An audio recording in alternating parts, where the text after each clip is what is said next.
Mayong hapon, Negros. Ini ang Digicast Negros X. Ang nagapanguna nga napulo ka mga balita sa isla sang Negros ang amo ni gadulong sa inyo.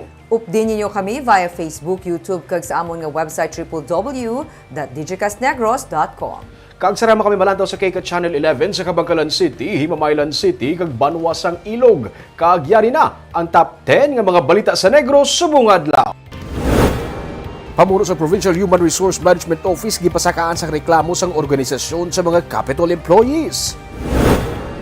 Pagdamo sa mapabakuna, ginapaabot karon nga gintagaan ligwa makabiyahe ang mga fully vaccinated. Sa Victoria City, 12 anyos ka bata patay matapos malumos. Snatcher nadakpan matapos mamugnot sa bag sang iyang biktima. Kag empleyado sa Kapitolyo nag-uli sang kahita nga may kwarta nga iya napudjutan. Initanan sa Digicast Negros X.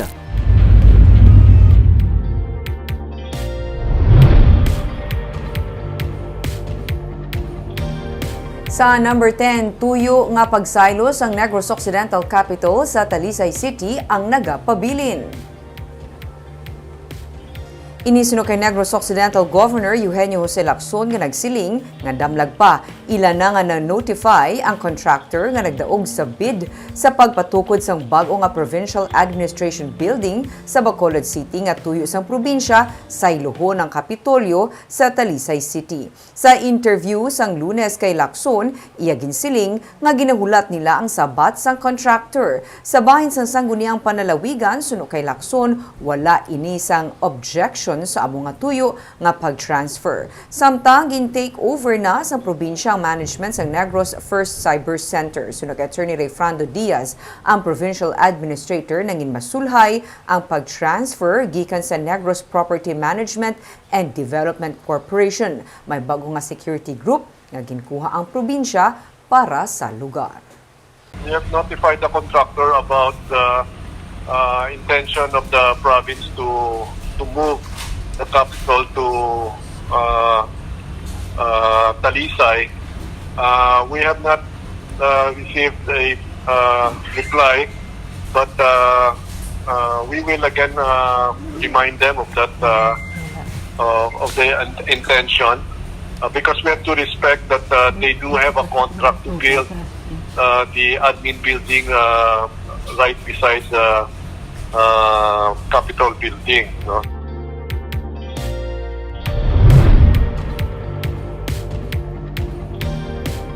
Sa number 9, negosyante bukas sa paghimuon nga investigasyon iniangot sa nadula nga mga abono sa Himamaylan City kung sa diin nabutang ang mga abono sa iya mismo nga propiedad. Nagalibog man ang ulo sa negosyante nga si Ayan Canson kung paano nadula ang ginaaligar sinako-sako nga abono sa sulod sang iya nga compound nga malapit lang sa City Hall sa sudad sang Himamaylan. Suno sa iya, libre nga iya ginpagamit ang iya nga propiedad para mabilinan sang supply sang abono sang sudad humbalin pa sa nagligad nga tuig.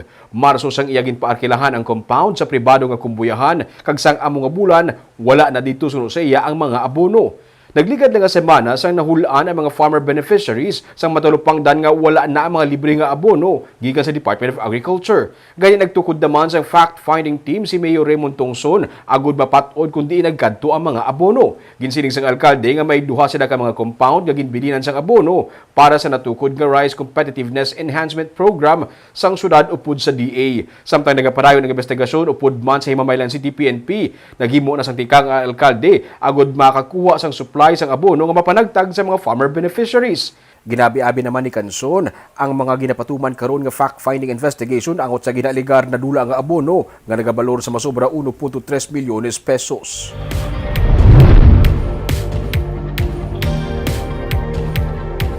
Sa number 8, kawatan nga naaktuhan nagkuha sang bag sa babayi, arestado. Arestado ang 22 anyos nga si Alan Antiquera matapos siya malagas ang gwardya sang iya sinigin kuha ang bag sang naglabay lang nga babayi sa 17th Street sa Barangay 7 sa Bacolod kagabi. Sa investigasyon sang pulis, gulpi na lang ginbutong sang suspect ang bag sang biktima. Kag sa makita sang gwardya, iya sinigin lagas ang suspect. Tigayon nga nadakpan sang gwardya si Antiquera kag na-recover ang bag sang biktima nga nagaunod sa masobra 50,000 pesos nga balor sang pagkabutang.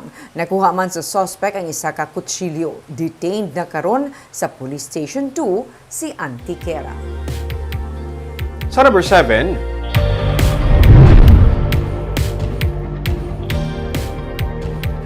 anyos nga bata patay matapos malumos. Patay ang 12 anyos nga bata matapos ini malumos sa suba sa Barangay 13 sa Victoria City sang Domingo. Sa investigasyon sa PNP, ang biktima ang nag-upod lang sa iya nga amay nga katapos ang bantay katungdan sa barangay kag siya ang nagapaligo sa suba.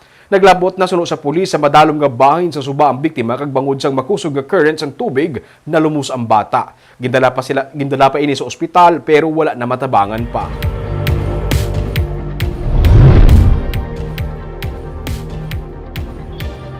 Sa number 6, duha patay sa separado nga insidente sang pagpanggulgol kag pagpanglabo. Patay ang 34 anyos nga si Dante Anog matapos gulgulan sang iya abyan kag upod sa inom sa Barangay Marcelo sa Calatrava sang Domingo. Sa investigasyon sang PNP nagainom lang ang biktima kag ang suspect nga si Samuel Dinglasan. Sang gilayon na lang gulgulan sang suspect si Anog gamit ang espading. Sunod kay Major Rolly Pondevilla, hepe sang Calatrava PNP, ang suspect nagsiling nga iya na lang ginunahan ang biktima bangod sa na ini kahubog kag plano sini nga patsyon siya. Samtang sang amuman nga gabi patay naman ang 49 anyos nga si Ronilo Canilio matapos labuon sa barangay Kabahog sa siyudad sang Cadiz. Sunod sa pulis, ang biktima ang nagkadto sa balay sang iya karelasyon nga may ara man sang bana kag sunod sa pulis, posible ang bana sang babayi amo ang naglabo sa biktima. Padayon pa nga ginapangita sang PNP ang suspect.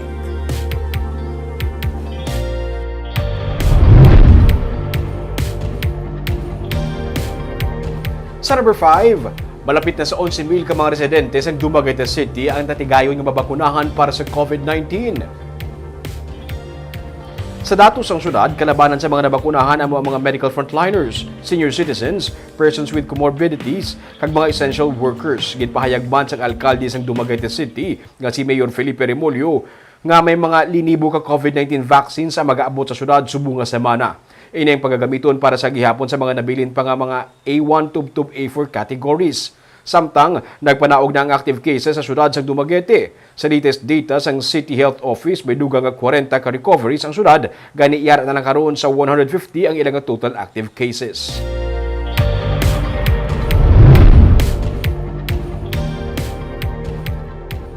Sa number 4, malapit sa 69,000 ang tigayo na bakunahan sa Bacolod City.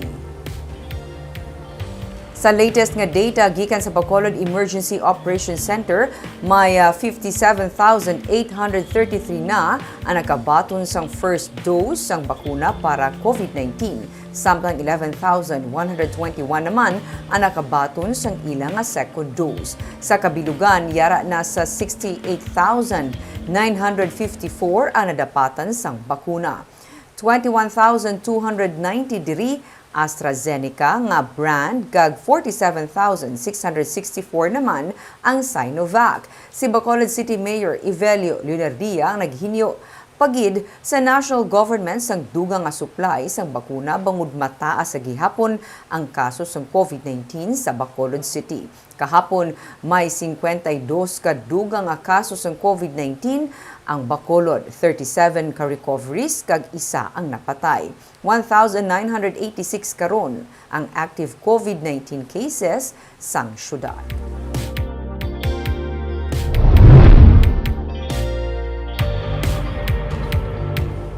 Sa number 3, 10,000 ka dose ang Sinovac vaccines para sa Bacolod City kag 10,000 man para sa Negros Occidental ang nag-abot kay inasang aga. Sunod sa kay Dr. Jessica Fama, ang Medical Specialist 3 sa Provincial Health Office, katunga sini ang igahatag bilang first dose kag ang nabilin nga iban ang ipain para sa second dose. Padayon naman ang rollout sa damlag pa 34,800 ka Sinovac vaccine nga nag-abot sa nagdigad nga semana sa probinsya. Halos naubos naman ang Pfizer vaccine nga damlag pa nag-abot sa Negros Occidental. As of July 5, may 168,797 ka mga bakuna ang nadapat sa probinsya. Nagapabilin nga yara sa A1 tubtub A3 ang ginabakunahan. Pero sa karon ginatutukan man sa probinsya ang A1 ilabi na nga sa July 19 na ang Department of Health nga dapat 90% sa mga yara sa A1 ang nabakunahan na. Sa nagligad nga semana, 76% sa mga A1 sa probinsya ang nabakunahan, samtang 2013 sa karon ang active 19 cases ang Negros Occidental as of July 5 sa report ng Provincial Incident Management Team. Actually, kung sa mga hospital staff, taas-taas, nagiging yung ato niya yung nga vaccination status. Ang medyo nubo-nubo pa kita sa field, sa mga barangay health workers, no? Dira sa mga BHW, emergency response team sila, medyo damo. May maara, pagid man may mga vaccine hesitancy, pagid man, no? Because may maara. Pagid nga mga BHW, may ara pagid mga frontliners, nga nagapati-pati pagyapon sa fake news. Sa number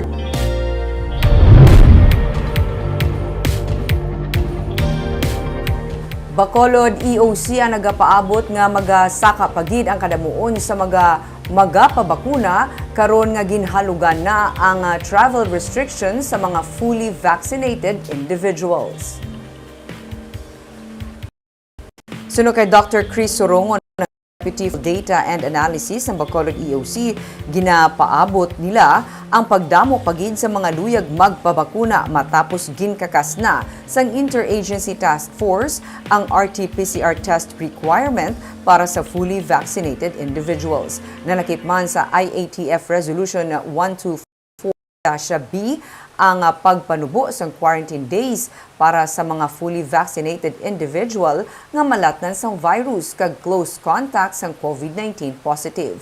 Kadungan sini ang natalana nga pag-abot sang first batch sang bakuna gikan sa 650,000 doses sang AstraZeneca vaccines nga gin-advance purchase sang syudad. Gani padayon man ang pagpanghanda sang syudad sa mga mega vaccination centers kag sa mga vaccination areas sa mga kabarangayan. Wala pa kami kabalo sang quantity, but AstraZeneca already have informed us that we will be receiving its first batch this month of July. All our vaccination centers have already conducted their simulation exercise and we are ready to roll out. Kompleto kita sa BHW, may mga gina-recruitment ng mga nurses, ang mga doktor tara naman in place from the City Health and our contract of service. So anytime, once we have more vaccines, we are ready to open all our vaccination centers. Kag sa numero 1 sa mga balita, subong nga adlaw.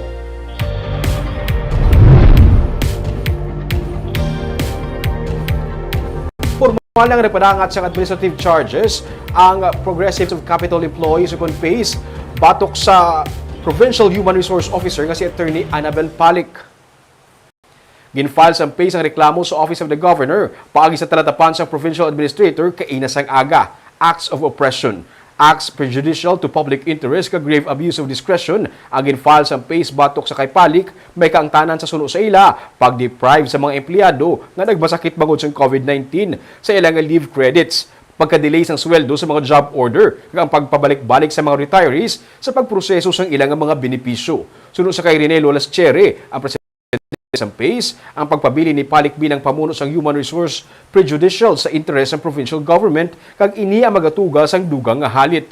Nalakip sa dokumento kag submit sa PACE amo ang resolution sa PACE para sa filing sang kaso kasubong man ang 694 ka mga lagda nga nagpetisyon bato kay Palik. Natala naman mag-file sang kaso kriminal kag administratibo ang PACE bato kay Palik sa ombudsman. Depende na sa ombudsman ang pag-assess ng reklamo. Sa karon, yara sa Office of the Governor na detail si Palik kasunod sa pagsaylo sa iya, may kangtanan sa amo nga mga reklamo sa PACE. As of press time, wala malambot si Palik.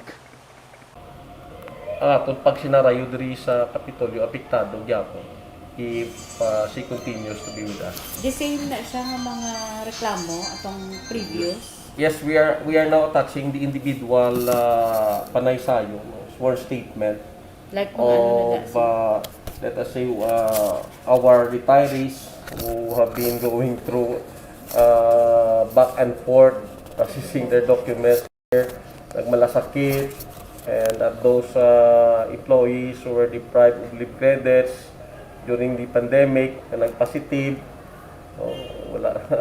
So, these are things which constitute oppression. Good vibes.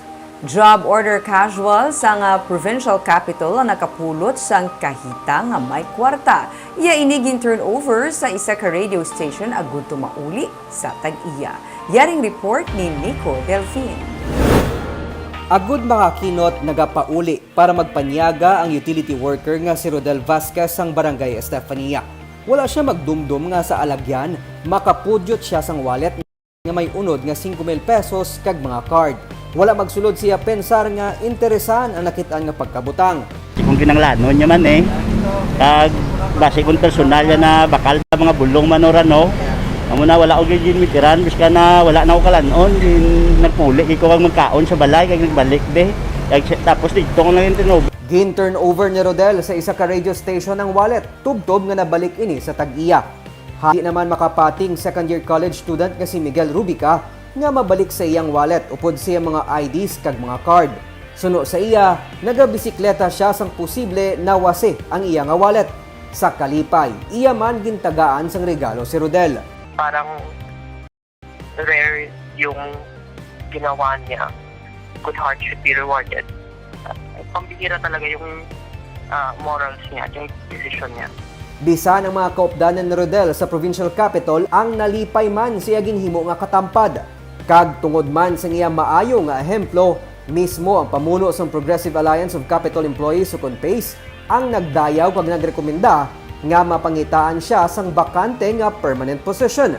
It make us man of course proud no na may isa kita kaupod na for all this service nga na dinatag sa gobyerno nga hindi lang diri sa ulubrahan gapakita sang eksemplaryo nga pag-ubra kundi sa guwaman, which is ang honesty. Tanan kita not only public servant but arapin na iya aton natin. Kung hindi aton iuli agad siya ti kanami. Dako gina siya nga asset, hindi lang niya sa Rodel personally but sa amon. Masobra na sa 20 katuig nga job order casual sa Kapitolyo si Rodel. Para sa iya, dako na nga butang at tubtub karon. Nagapabilin siya nga may trabaho para man masuportahan ang iya pamilya ilabi na karon nga may pandemya. Enjoy ko na malamdang ubra ko, sir. Gimpatch ko na lang sa nandawin, enjoy ko sa ginubra ko sa na enjoyment pa lang. Pero ginimo lang sa inspirasyon. Para man kay Rodel, ang pagkatampad hindi lang sa hinimuan kundi pati man sa pagserbisyo nga iya ginpalabot sa gobyerno bisan mabudlay man kag hindi man madako ang iya ginaganar sa mga trabaho. Nico Delfin para sa Digicast Negros. Kanami Barb kay makalalato na ang pagkatampad ng pagka-honest. Last week may storya man ta sa mga honest nga mga restaurant employees nga nag-uli sang kwarta sa ilang customer subong ari naman ang job ang JO casual sa Capitol nga nag-uli naman sini. Nami no, honesty is the best policy gaya sa biskan diin nga bagay. Kag kanami nga inang ma-inspire ka regardless of the amount remaining. Wala gamator ang amount Barbie. Kunang tao nagakinahanglan any amount ga actually gamator na sa iya pero ari 5,000 is 5,000 kagin balik niya sa college student. Kinahanglan na to sa bata. College student gani no. Kaagapo ito mga balita sa Negros subong adlaw. Kay man sa panahon karon importante nga may ihibalo ka sa nagkakatabo sa imo nga palibot. Kung dapat balanse kag eksakto ang mga impormasyon. Padayon kami nga magapangalagad sa Negrosanon. Ako si Barbara Mijares. Tubtub sa buwas, ako naman si Romeo Subaldo. Mayong hapon.